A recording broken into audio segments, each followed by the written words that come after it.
नमस्कार, जय श्री राम, राधे राधे। आज कल दिल्ली के स्टेशन पर जो स्टैम्पिड हुआ, उससे पहले महाकुंभ में जो भगदड़ मची और इतने जीवों की मूल्यवान जो प्राण हैं वो गए, उसके लिए आज दिल बहुत दुखी है। क्यों दुखी है?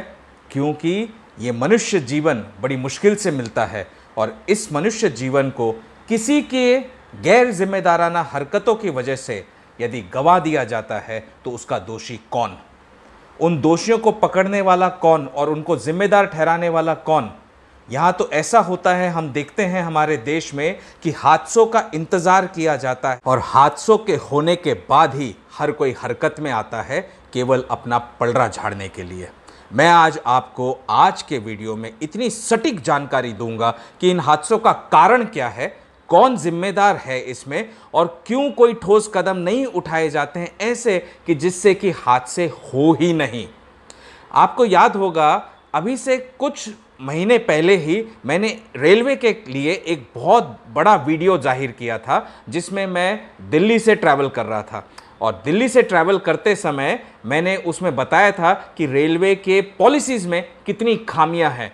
मैनेजमेंट उन पॉलिसीज की तरफ देखता ही नहीं है। ये भगदड़ क्यों मचती है, इतनी क्राउडिंग क्यों हो जाती है, इतनी भीड़ क्यों इकट्ठा जमा हो जाती है मेल ट्रेन के सफर में। और जब देश को पता है कि पूरे देश भर में महाकुंभ जैसा महापर्व चल रहा है, तो इसकी पूरी full proof bullet proof planning क्यों नहीं होती है। ये एक ऐसा पर्व जिसमें आज तक 40 करोड़ से भी ज्यादा जनता ट्रैवल कर चुकी है प्रयागराज के लिए और अब भी सफर करते जा रही है, तो ऐसे सफर के लिए ऐसी व्यवस्था क्यों नहीं की जाती है कड़क, ताकि हमारे देश में ऐसे हादसे हो ना और मासूम जनता को अपने प्राण न गंवाने पड़े। जिनका जाता है ना, उन्हें ही तकलीफ होती है, उन्हें पता होता है कि दर्द क्या होता है, दुख क्या होता है। बाकी तो बैठे बैठे आप कमेटी बना दोगे, जांच पड़ताल करेंगे, जांच पड़ताल करके एक रिपोर्ट बना देंगे, रिपोर्ट बना के फाइल कर दी जाएगी, जो मर गए हैं उनके परिवारजनों को कंपेंसेशन दे दिया जाएगा, बस मामला खत्म, यूं का त्यों। और फिर वापस कोई हादसा होने की हम इंतजार करेंगे, फिर वही रिसाइकल प्रोसेस चलता रहेगा चलता रहेगा चलता रहेगा। लेकिन इन हादसों को रोकने के लिए कोई ठोस कदम नहीं लिया जाता है। कल रात की दिल्ली स्टेशन पे हुई खबर हम सब ने देखी, कितने मासूम जनता और मासूम बच्चों के प्राण गए। अभी कुछ ही दिनों पहले महाकुंभ में भी ऐसा ही स्टैम्पिड, ऐसी ही भगदड़ मची और प्राण वहां पर भी लोगों के गए। जिम्मेदार कौन?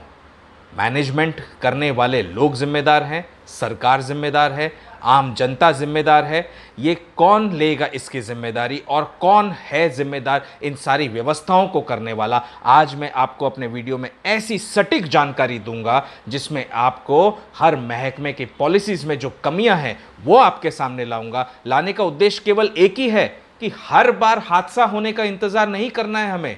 हर बार हम हादसा होने का इंतजार करते हैं, हादसा होता है, उसके बाद में कमेटी बैठाई दी जाती है, कमेटी अपनी जांच रिपोर्ट प्रिपेयर करती है, जांच रिपोर्ट करके प्रिपेयर करके एक बुक बनाकर सौंप दिया जाता है और उसके बाद में जो मरने वाले व्यक्ति हैं उनके परिवारों को कंपेंसेशन दिया जाता है, बस बात खत्म हो गई। सजा तो यहां पर है ही नहीं किसी के लिए भी जो जिम्मेदार व्यक्ति है, क्योंकि जब तक सजा नहीं होगी, जो जिम्मेदार है इन हादसों के पीछे, जिनका हाथ होता है, जिनकी इग्नोरेंस होती है, जब तक उन्हें सजा नहीं मिलेगी तब तक ये हादसे होते रहेंगे, बार बार होते रहेंगे और मनुष्य का जो मूल्य जीवन है हम यूं ही गवाते रहेंगे और लोग रोते बिलखते रह जाएंगे, बच्चे रोते बिलखते रह जाएंगे। सोचिए, मासूम बच्चे, इनकी जान चली गई कल के स्टैम्पिड में। औरतें थी ज़्यादातर जिनकी जान चली गई, उनके परिवार, जिस परिवार से औरत चली जाती है वो पूरा परिवार ही बिखर जाता है। क्या सरकार एक कॉम्पेंसेशन देकर उसके पूरे जीवन जिंदगी को संभाल लेगी या संवार देगी? नहीं होता है ऐसा। तो ये ऐसे हादसे नहीं होने चाहिए, इसके लिए सटीक कदम कौन से लेने चाहिए, ये सरकार को सोचना है, ये रेलवे महकमे को सोचना है, ये हर इंसान को सोचना है। आज अगर आप किसी के भी प्रति, कोई एमएलए हो, कोई लीडर हो या कोई पॉलिटिशियन, मंत्री हो, इनके प्रति कोई अपशब्द कह दीजिए, तुरंत आपके घर के ऊपर एक तो इनके 50 आदमी आ जाएंगे आपके साथ में दांत टपट मारपीट करने के लिए, या पुलिस का पूरा महकमा उतर आएगा आपके घर में आपको पकड़कर गिरफ्तार करने के लिए। मैं कहता हूं देश में इस समय इतना बड़ा महाकुंभ चल रहा है, क्यों हर इंसान सपोर्ट नहीं करता है, क्यों ये जो आदमी आते हैं इनके पास में है मैन रिसोर्स है, ह्यूमन रिसोर्सेज है, क्यों इनको संभाला नहीं जाता, क्यों इनको सपोर्ट करने के लिए भेजा नहीं जाता है। कारण बहुत सिंपल है, वहां कोई स्वार्थ नहीं है ना, वहां कुछ मिलने वाला नहीं है। तो आज के वीडियो में मैं आपको ऐसी ऐसी सटीक जानकारी दूंगा जिससे आपको पता चलेगा कि व्यवस्था में कहां पर कमियां हैं और उन कमियों को कैसे दूर किया जाए। मैं बार बार इन व्यवस्थाओं के ऊपर ध्यान दिलाता हूं। एक साल पूर्व छठ के पूजा के अवसर पर मुंबई में भी बॉम्बे सेंट्रल के स्टेशन पर इतनी भगदड़ मची और कई लोगों के प्राण गए। उसके बाद प्रशासन पूरा हरकत में आया और फिर जाकर जो स्टेप्स लिया गया वो स्टेप्स मैं आपको बताऊंगा। रेलवे की पॉलिसी में, टिकट बुकिंग की पॉलिसी में क्या गड़बड़ी होती है और क्यों उसमें पॉलिसी में प्रॉब्लम है जिसकी वजह से इतनी क्राउडिंग हो जाती है स्टेशन के ऊपर, वो पॉलिसी की नाकामी बताऊंगा मैं आपको। उस पॉलिसी में क्या कमी है वो बताऊंगा आपको मैं।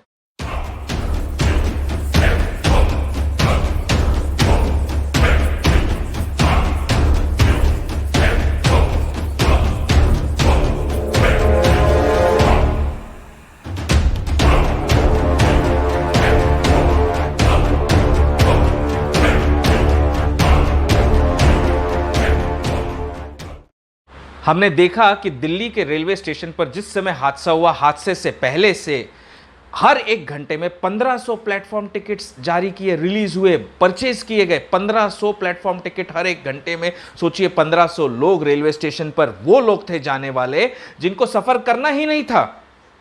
तो क्राउड बढ़ेगा नहीं तो कैसे होगा? खचाखच अगर प्लेटफॉर्म भर जाएगा तो कैसे नहीं होगा? तो इसलिए आज के वीडियो को बहुत ध्यानपूर्वक सुनिए, समझिए इसमें हर एक की जिम्मेदारी क्या है। मैं आपको पॉइंट टू पॉइंट ले जाऊंगा, ज्यादा टाइम पास हम करेंगे नहीं, पॉइंट टू पॉइंट, ताकि सरकार भी ठोस कदम उठाए, हर मैनेजमेंट ठोस कदम उठाए, आम इंसान, आम जनता को भी इसमें अपना सहभाग देना है, हर इंसान को अपना सपोर्ट देना है ताकि ऐसे हादसे बार बार न हो, एक बार भी न हो। जय श्री राम, राधे राधे, नमस्कार। आज हम ऐसे स्टैम्पीड के हादसे जो हमारे देश में होते रहते हैं और ये आम हो गया है, इसके ऊपर बात करेंगे। मुझे आज से एक साल पूर्व की घटना पहले पता है, मैं उसका जिक्र करूंगा। छठ पूजा के समय का समय, हर साल हमें पता है कि छठ पूजा के दौरान बहुत भीड़ होती है क्योंकि लोग जाते हैं पूजा में सहभागी होने के लिए। उत्तराखंड की तरफ, उत्तर प्रदेश की तरफ सब लोग जाते हैं छठ पूजा में अपना पूजन करने के लिए। एक तरह का बड़ा महातीर्थ होता है ये भी। और उस समय प्रशासन, सरकार, रेलवे मैनेजमेंट हो, चाहे एयरपोर्ट अथॉरिटी हो, जो भी सफ़र का जरिया है, उन हर व्यक्ति की जिम्मेदारी बन जाती है कि वो ऐसा व्यवस्था करे कि किसी के मालो जान की हानि न हो।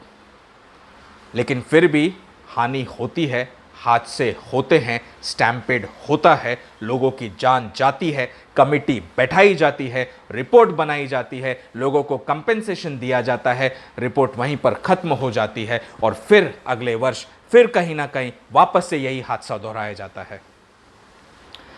अब मैं बात कर रहा हूं 2024 के नवंबर महीने की, अक्टूबर नवंबर महीने के 2024 की। ध्यानपूर्वक सुनिएगा कि अक्टूबर नवंबर 2024 के दौरान छठ पूजा का जब समय आया तो ऐसा ही एक स्टैम्पीड का हादसा मुंबई सेंट्रल के स्टेशन पे हुआ। उसमें कईयों के प्राण भी गए, कई जख्मी भी हुए। वो स्टैम्पीड का हादसा जब हुआ उस समय मुझे भी 3 या 4 नवंबर 2024 के करीब मुंबई से दिल्ली की तरफ जाना था, उत्तराखंड की तरफ जाना था, ट्रेन से ही जाना था। और मेरा 1 महीने पहले ही बैक सर्जरी का बड़ा ऑपरेशन हुआ था, तो मैं व्हील चेयर पे था। जब ये हादसे की, स्टैम्पीड की और क्राउडिंग की जानकारी हमारे परिवारजनों को मिली, जब इस मुंबई सेंट्रल स्टेशन पर इतनी भीड़ जो छठ के पूजा के लिए जमा हुई, वो भीड़ की न्यूज़ जगह जगह फैली और हमारे परिवारजनों तक पहुंची, तो मेरे परिवार वाले चिंतित हो गए। बोले कि तुम नहीं जा सकते हो, एक तो व्हील चेयर के ऊपर हो और ऊपर से तुम्हें वहाँ जाना है उत्तराखंड में, तुम आ नहीं सकते हो। मैंने कहा माँ की बरसी है, बरसी को बड़ा बेटा न करे, ऐसा हो नहीं सकता है, मुझे तो जाना ही जाना है। तो किसी तरह से सारी सावधानी बरतते हुए जाऊँगा और कोशिश करूँगा जाने की। तो उन्होंने कहा कि ठीक है, फिर भी ध्यान रखना।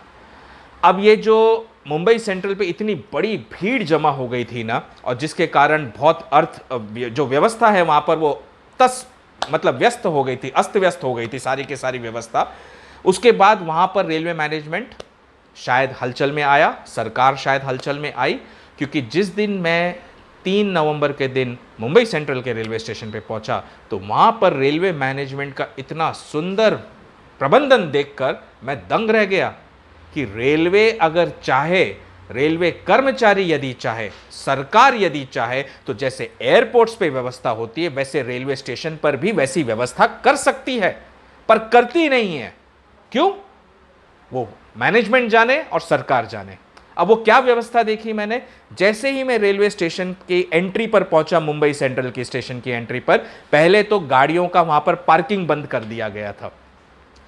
चाहे टैक्सी हो, चाहे रिक्शा हो, चाहे जो भी हो, सबको स्टेशन से थोड़ी दूरी पर ही पैसेंजर्स को उतरना था, वहां से चलकर अपना सामान लेकर जाना था। यह सबसे पहला स्टेप था रेलवे मैनेजमेंट का और सरकार का, वहां पर मौजूद पुलिस कर्मचारियों का, कि भीड़ को काबू में किया जा सके। सेकेंड स्टेप, जैसे ही मैं प्लेटफॉर्म के एंट्री पर पहुंचा, मेरे साथ में मुझे छोड़ने आने वाले भी लोग थे। भाई मैं व्हीलचेयर पे हूं, साथ में 2 लोग और भी होंगे साथ में।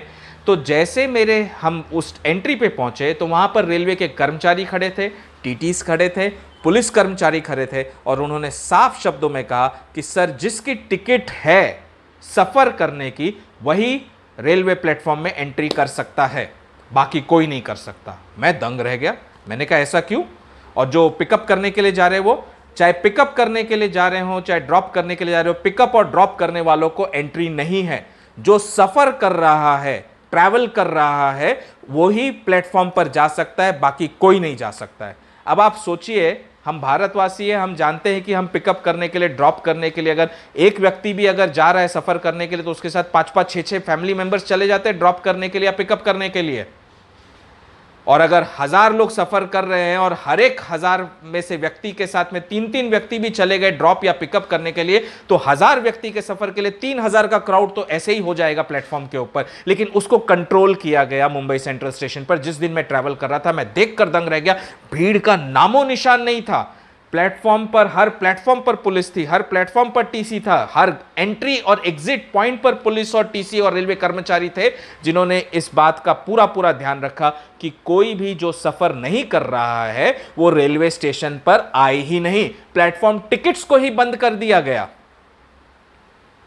और मैं बड़ी आसानी से, आराम से अपने रेलवे प्लेटफॉर्म तक पहुंचा और कोच के अंदर बड़े आराम से, आसानी से अंदर जाकर बैठ गया और वो सफ़र मेरा बड़ा बढ़िया हुआ। लेकिन मुझसे पहले जिन्होंने भीड़ का सामना किया, सोचिए उनकी क्या दुर्दशा हुई होगी।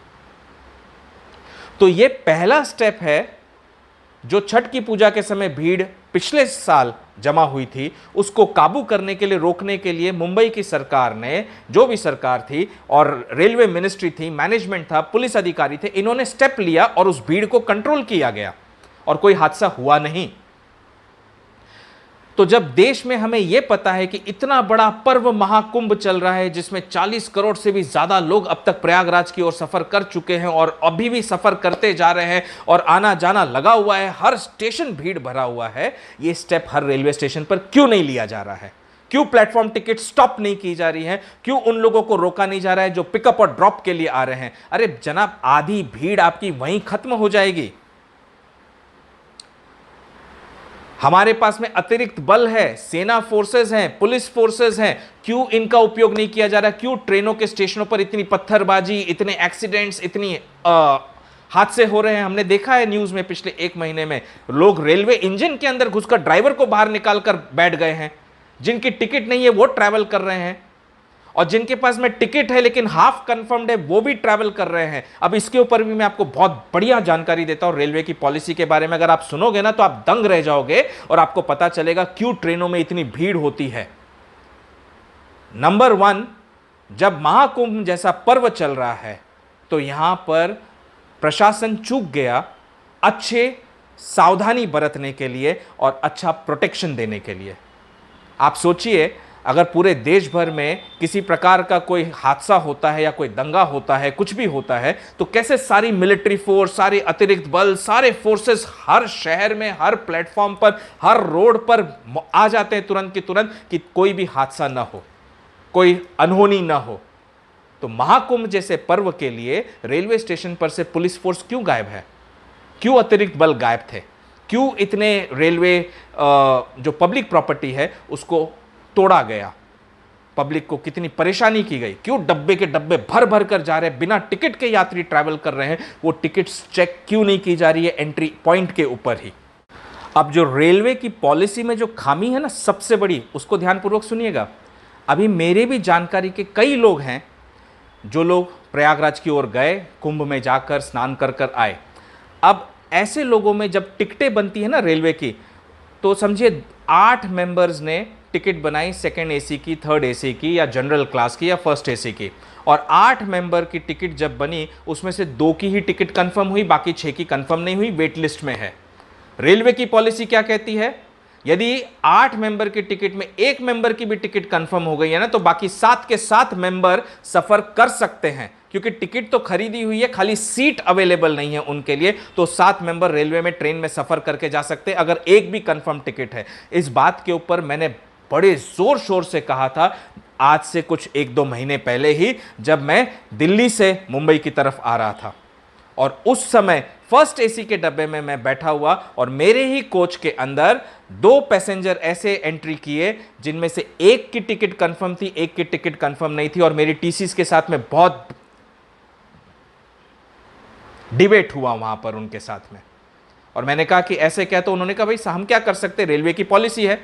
तो मैंने कहा रेलवे की पॉलिसी ऐसी कैसी? तो उन्होंने कहा कि हाँ रेलवे की पॉलिसी है, यदि अभी आपके डब्बे में 4 मेंबरों ने टिकट बनाई हुई है और उसमें से एक का कंफर्म है, तो 4 मेंबर आपके डब्बे में ट्रैवल करेंगे। मैंने कहा एकदम गलत पॉलिसी है। आपको उस वीडियो का लिंक मैं जो है ना इसी वीडियो के डिस्क्रिप्शन में दूंगा, ध्यान से देखिएगा कि ये पॉलिसी कितनी गलत है। अब आप सोचिए, कुंभ जैसे महापर्व के समय यदि मैक्सिमम लोगों की टिकट वेट लिस्ट में जाएगी, क्योंकि सबको कंफर्म टिकट नहीं मिलती है, और हर एक के वेट लिस्ट में अगर टिकट में 6-6 मेंबर, 4-4 मेंबर वेट लिस्ट में जा रहे हैं और एक ही टिकट कंफर्म है, तो सोचिए डब्बा कैसे भर जाएगा खचाखच, और लड़ाई झगड़ा होना ही होना है। क्योंकि जिन्होंने रिजर्वेशन किया हुआ है, जिनकी टिकट कंफर्म है, उनके साथ में वो लोग बैठे हुए जिनकी वेट लिस्ट में है। सबसे पहले तो रेलवे को इस पॉलिसी को ही कैंसिल करना होगा, और यह कैंसिल करना होगा कि वेट लिस्ट अगर टिकट है तो आप सफर कर ही नहीं सकते हो, किसी कीमत पर नहीं सफर कर सकते। आपके पास में रिजर्व्ड टिकट है, कंफर्म टिकट है, तो ही पैसेंजर ट्रैवल कर सकता है, उसके बगैर नहीं। सोचिए अगर ऐसी पॉलिसी प्लेन्स में होती, फ्लाइट में होती, तो क्या होता? फ्लाइट में तो लिमिटेड सीट्स होती हैं, 150 सीट होंगी, 250 सीट होंगी। उन सीटों पे अगर 10, 15 या 100 लोग वेट लिस्ट वाले भी ट्रैवल करने लग जाएंगे, क्या फ्लाइट लोड ले पाएगा, फ्लाई कर पाएगा? फ्लाइट में हादसे कितने हो जाएंगे। तो वैसी पॉलिसी रेलवे में क्यों नहीं है? फ्लाइट एयरपोर्ट में एंट्री करते समय वहां पर कितनी सख्त सुरक्षा होती है कि बिना टिकट वाला कोई अंदर प्रवेश कर ही नहीं सकता है, चेकिंग होती है। वैसी चेकिंग रेलवे में क्यों नहीं होती है? क्यों वैसी प्रॉब्लम क्रिएट की जाती है? मासूम जनता, हम जनता जब सरकार को चुनते हैं, सरकार के हर एक पदाधिकारी को चुनते हैं, रेलवे हो चाहे एयरपोर्ट हो, वहाँ पर बैठने वाले मैनेजमेंट को चुना जाता है, तो इसी विश्वास के साथ में कि वो पूरा मैनेजमेंट और पूरी व्यवस्था ऐसी करेंगे कि हमारे प्राणों की रक्षा होगी और हमारा सफ़र भी बड़ा अच्छा होगा। लेकिन यदि सरकारी नौकरी केवल बैठकर खाने के लिए है, काम धंधा कुछ करना नहीं है, ऐसे सोच और ऐसी मानसिक प्रवृत्ति वाले लोग अगर होंगे तो हादसे तो होने हैं ना। और ये जो दिल्ली का हादसा कल हुआ है, इसमें एक और बात सामने आई कि लास्ट मोमेंट पे ये बता दिया गया कि ट्रेन जो है इस प्लेटफॉर्म के बजाय उस प्लेटफॉर्म पर आएगी, तो भगदड़ अचानक से मच जाती है, क्योंकि लोग तो इस प्लेटफॉर्म पे खड़े, उन्हें पता था ट्रेन तो हमारे समझिए 4 नंबर प्लेटफॉर्म पे आने वाली थी, लेकिन अनाउंसमेंट अभी लास्ट मोमेंट पे हो गया, ट्रेन 4 नंबर की जगह 6 नंबर के प्लेटफॉर्म पे आएगी। What is this? किस तरह का लॉजिस्टिक हम संभाल रहे हैं? और ऐसा मैं खुद भी एक्सपीरियंस कर चुका हूं अपने ट्रैवल के दरमियान। 1 नंबर प्लेटफॉर्म पे खड़ा हूं ट्रेन का इंतजार करते हुए, सामान लिए, और अचानक से न्यूज़ आती है कि 5 नंबर प्लेटफॉर्म पे ट्रेन आने वाली है।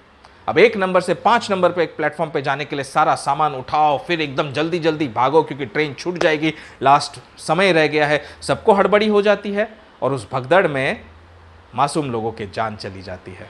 तो ये मिसमैनेजमेंट है ना।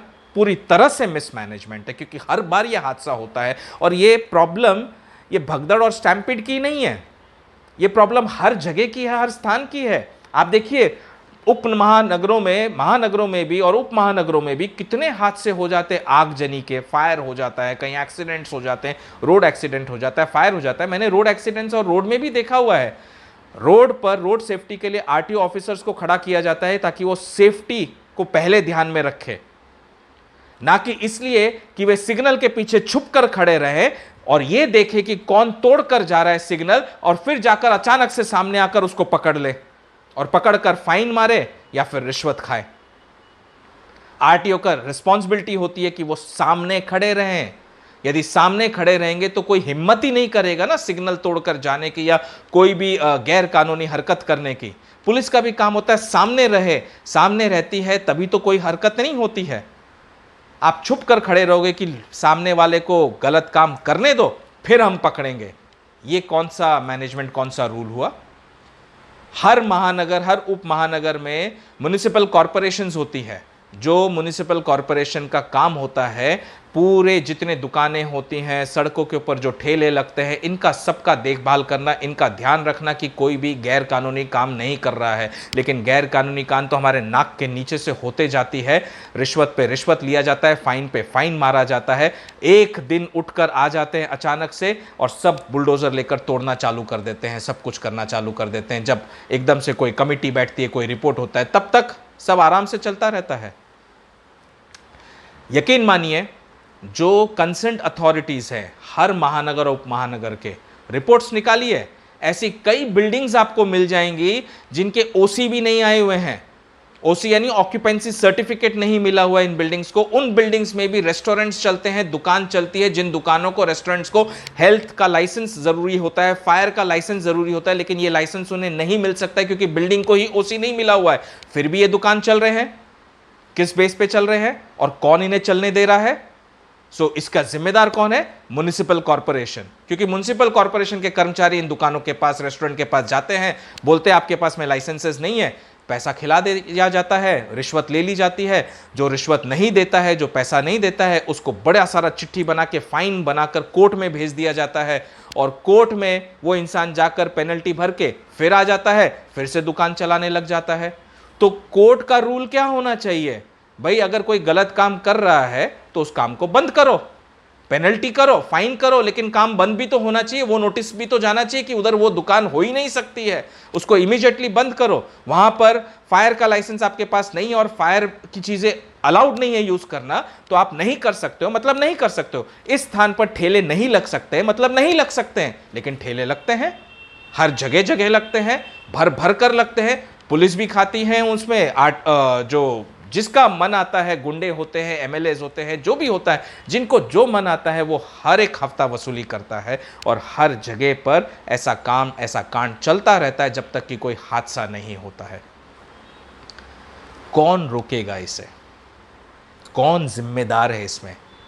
आप और हम भी इसमें जिम्मेदार है बराबर के, क्योंकि हम भी ऐसे इल्लीगल काम में पड़ जाते हैं। क्यों? कैसे रोक लगाई जाएगी इसको? तो मेरे इस वीडियो के अंत में ऐसे सटीक जानकारी दूंगा और रिक्वेस्ट करूंगा, दरख्वास्त करूंगा सरकार से भी, रेलवे मैनेजमेंट से भी और पुलिस बल से भी, मिलिट्री बल से भी। उन पॉइंट्स को आप नोट करिए। सबसे पहला पॉइंट, महाकुंभ जैसा पर्व चल रहा है, क्राउड हर जगह होना ही होना है, तो प्लेटफॉर्म टिकट्स को एकदम बंद कर दीजिए। No platform tickets permitted on mail railway stations. Mail train जहां पर आती है वहां प्लेटफॉर्म टिकट्स एकदम स्ट्रिक्टली बंद करिए। एंट्री केवल सफर करने वाले जो लोग हैं उन्हीं को होनी चाहिए, उनके साथ में परिवारजनों को एंट्री नहीं होनी चाहिए। जिनके पास में टिकट है वही रेलवे स्टेशन पर एंट्री करेगा, जिनके पास टिकट नहीं है, कंफर्म टिकट होनी चाहिए, वेट लिस्टेड नहीं। कंफर्म टिकट है उनको एंट्री दीजिए, वेट लिस्टेड को no entry, strictly no entry. Rule को थोड़ा स्ट्रिक्ट और स्ट्रिंजेंट करना पड़ता है जब ऐसे बड़े बड़े महाकुंभ जैसे पर्व आते हैं। आप बाद में इन पॉलिसीज को थोड़ा सा रिलैक्सेशन दे सकते हैं, बट महाकुंभ जैसे पर्व में कोई हादसा न हो उसके लिए आपको ऐसे ठोस कदम उठाना बहुत जरूरी है। मैंने कहा नंबर 1, प्लेटफॉर्म टिकट्स को एकदम स्टॉप करिए। नंबर 2, वेट लिस्टेड टिकट्स को अंदर एंट्री नहीं दीजिए। तो स्टेशन के एंट्री एग्जिट पॉइंट पर, हर एंट्री एग्जिट पॉइंट पर पुलिस कर्मचारी, मिलिट्री कर्मचारी या अतिरिक्त सेवा बल, साथ में टीटी, रेलवे कर्मचारी होना चाहिए, जो हर एक पैसेंजर के टिकट चेक करे। जिनके पास कंफर्म टिकट है उस दिन उस समय ट्रैवल करने के लिए वो ही रेलवे स्टेशन पर जाए। ऐसा नहीं कि ट्रेन आने वाली है 6 घंटे बाद और लोग जाकर बैठ गए, चद्दर वद्दर बिछाकर वहां पर बैठ गए, सो रहे हैं, खा रहे हैं, पी रहे हैं। ये नहीं होना चाहिए ऐसे महापर्व के समय जब भीड़ होने की पूरी आशंका रहती है और भीड़ होती है। तो स्टॉप दैट। ट्रेन आने के 1 घंटा पहले ही एंट्री दीजिए पैसेंजर्स को। 1 घंटा पहले ट्रेन आने के एंट्री अगर पैसेंजर्स को मिलती है, जिस ट्रेन के पैसेंजर्स है वही अंदर जा रहे हैं, तो उस पर रोक लग सकती है बराबर से। इसको सुचारू रूप से चलाया जा सकता है। नंबर 3, वेट लिस्टेड टिकट्स अगर हैं और उसमें एक ही कंफर्म टिकट है या 2 कंफर्म टिकट है, तो खाली कंफर्म टिकट वाले यात्रियों को ही ट्रैवल करने की अनुमति होनी चाहिए, वेट लिस्टेड वालों को नहीं होनी चाहिए। नंबर 4, हमारे पास में मिलिट्री है, फौज है, अतिरिक्त बल है, सेवा बल है, बीएसएफ है, पुलिस बल है, म्युनिसिपल कॉरपोरेशन के कर्मचारी है, रेलवे के कर्मचारी है। हर एमएलए मेंबर्स के पास में कई लोकल इंसान होते हैं, लोकल व्यक्ति होते हैं, लोकल्स होते हैं, उनका हेल्प ले सकते हैं। लोकल एनजीओज हैं, उनकी सपोर्ट ले सकते हैं और इनको आईडी कार्ड्स इशू करके इनको जगह जगह स्थान पर खड़ा कर दिया जाए रेलवे प्लेटफॉर्म पर, ताकि ट्रेन के अंदर वही घुसे जिसके पास में कंफर्म टिकट है। जिसके पास नहीं कंफर्म टिकट है वो अंदर आए ही नहीं। पैसेंजर की सुरक्षा की जिम्मेदारी हर महकमे में काम करने वाले इंसान की है। क्या इतनी सी बात हम कर नहीं सकते हैं? कितना समय लग जाएगा इसको करने में और चीज़ों को सुचारू रूप से चलाने में? सोचिए, विचार करिए। और दरख्वास्त करता हूं आम जनता से भी, अगर आपके पास में टिकट नहीं है सफर करने के लिए, तो चीटिंग करके सफर करके ऐसे तीर्थ पे जाना महापाप है। ऐसे तीर्थ स्थान पर जाने से आपका पाप खत्म नहीं होगा, उल्टा आपका पाप बढ़ेगा यदि आप चीटिंग करके जा रहे हैं। भगवान ने कहा सारे तीर्थ, सारे गुरु, मंदिर, सब कुछ अंतर मन में है, हमारे अंतर में। घर में बैठकर 2 माला जपेंगे ना, या किसी की सेवा करेंगे, किसी गरीब की मदद करेंगे, उसी से आपका सबसे बड़ा तीर्थ का पुण्य आपको मिलेगा। लेकिन बिना टिकट के सफर करोगे, ट्रेन के डब्बे में जाकर बैठ जाओगे घुसकर, और जो टिकट वाले हैं वो बेचारे बाहर खड़े रहेंगे, वहां तो झगड़ा लड़ाई होगा, मारपीट होगी, गाली गलौच होगा। तो आप किस प्रकार का तीर्थ कर रहे हैं? तीर्थ पे जा रहे हैं आप झगड़ा कर रहे हो, लड़ाई कर रहे हो, गाली गलौच कर रहे हो और तीर्थ पे जा रहे हो। ये तीर्थ नहीं है, ये अपने पाप को और बढ़ाना है। इसलिए एथिक्स को, प्रिंसिपल्स को अपने हमेशा ध्यान में रखना है, धर्म को ध्यान में रखना है, अधर्म का काम नहीं करना है। क्योंकि अधर्म का काम करोगे तो संसार में हमेशा बुरा ही बुरा होगा और पुण्य नहीं मिलेगा।